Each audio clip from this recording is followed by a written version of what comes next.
9 cars wrecked, both Red Bull Chevys completely destroyed. A record chase ended in turn 1, and Shane Van Gisbergen had just 3 words for every reporter who tried to get answers out of him: ask the next guys. If you are a NASCAR fan, subscribe to this channel, drop a comment below, and hit that like button. It helps more than you know.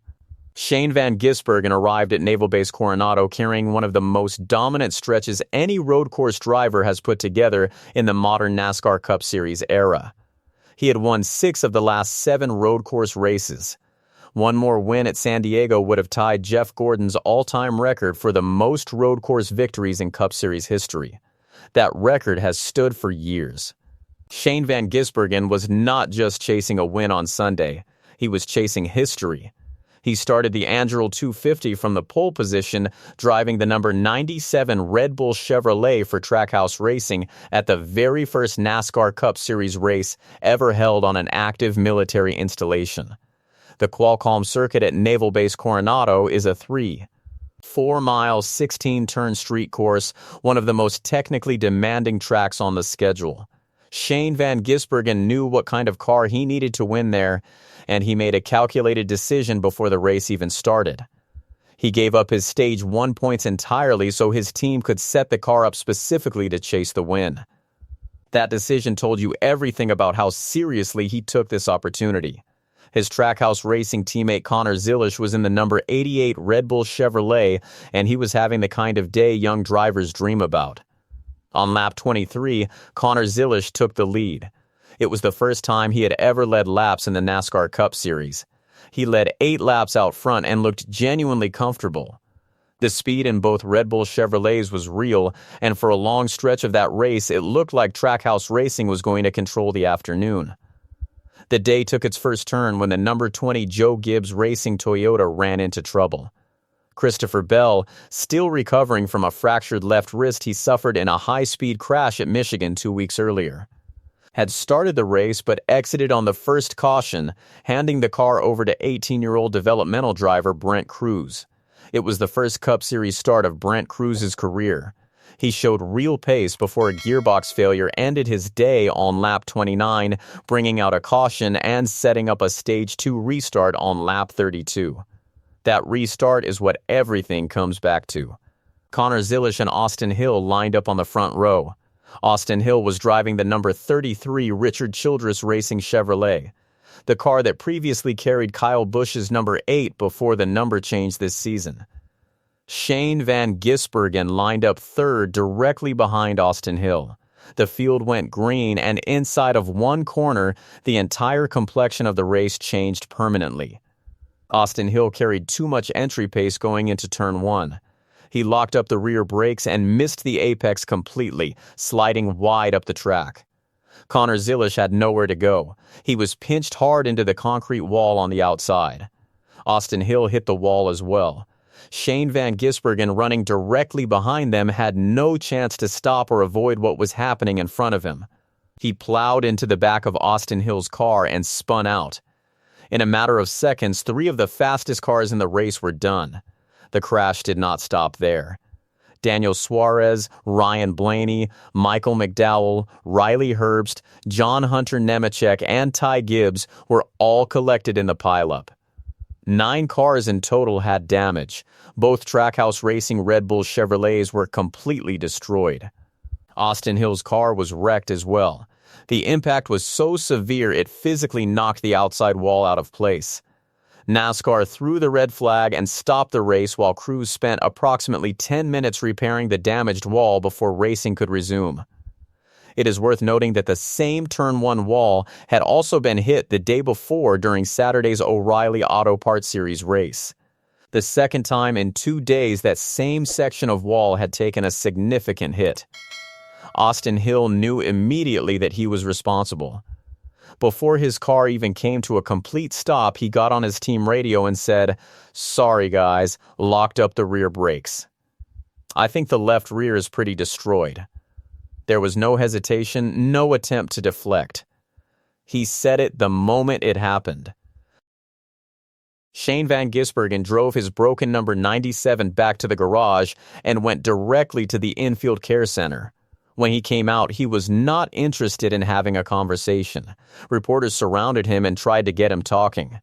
He gave them as little as possible. When they asked what caused the crash, he said, "Ask the next guys." He would not say Austin Hill's name. Not once.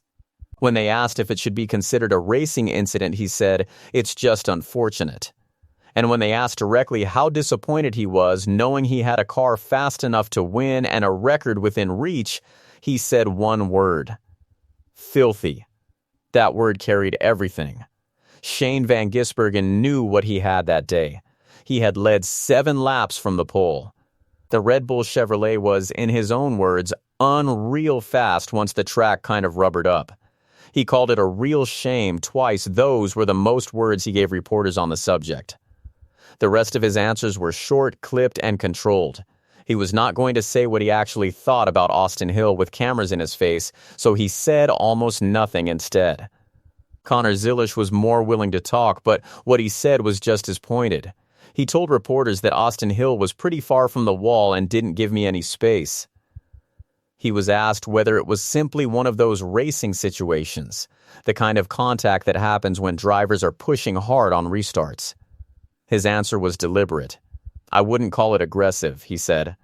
"I'd call it a little more egregious than that.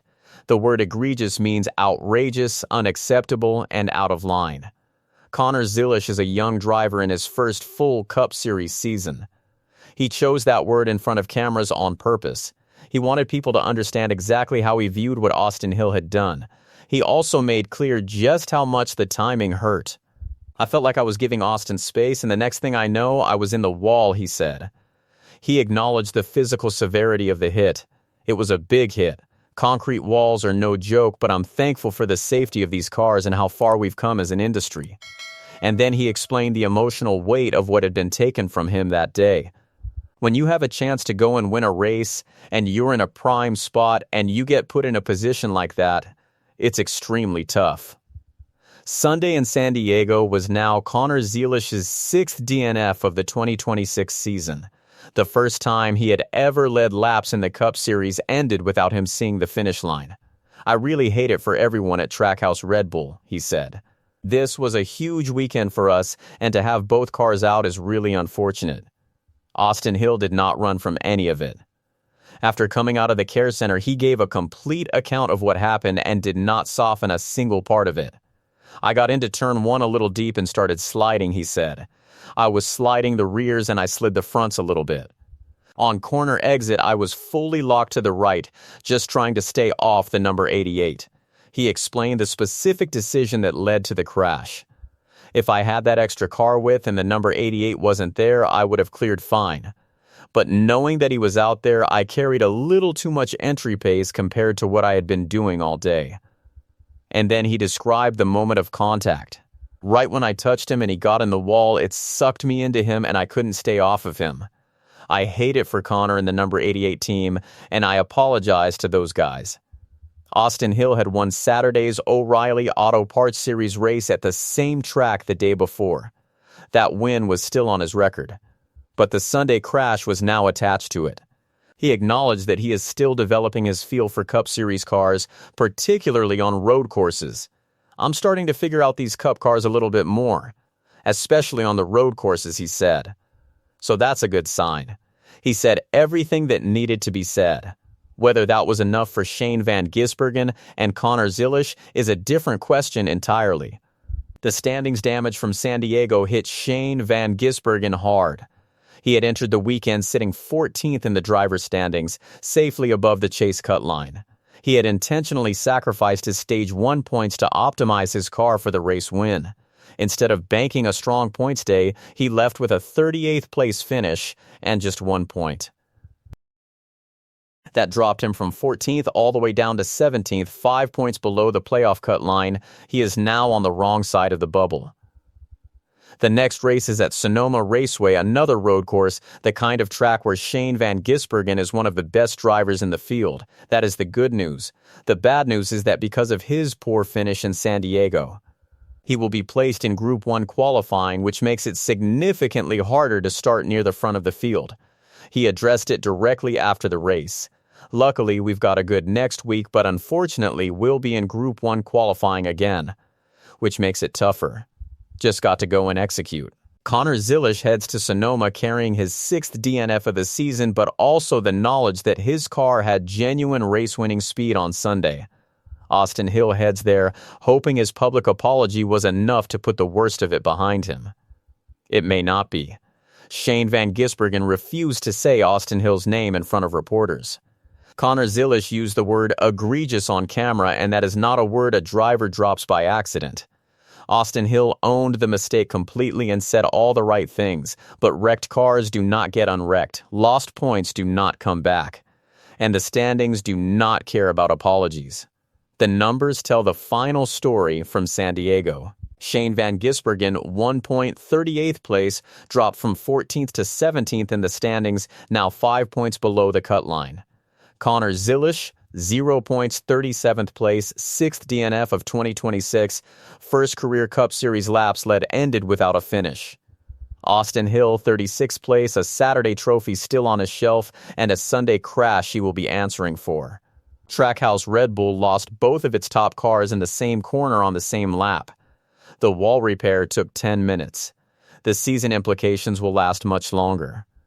Corey Heim won the Anduril 250 in his 13th career Cup Series start, giving 23XI Racing a 1-2 finish with Bubba Wallace. Tyler Reddick leads the standings. The series moves to Sonoma in 6 days. And every set of eyes in that garage will be locked on the first moment Shane Van Gisbergen, Connor Zilisch, and Austin Hill come close to each other on a restart. The crash is over. The story is not. If you made it to the end, you already know what to do. Subscribe, like, and drop a comment below. See you at Sonoma.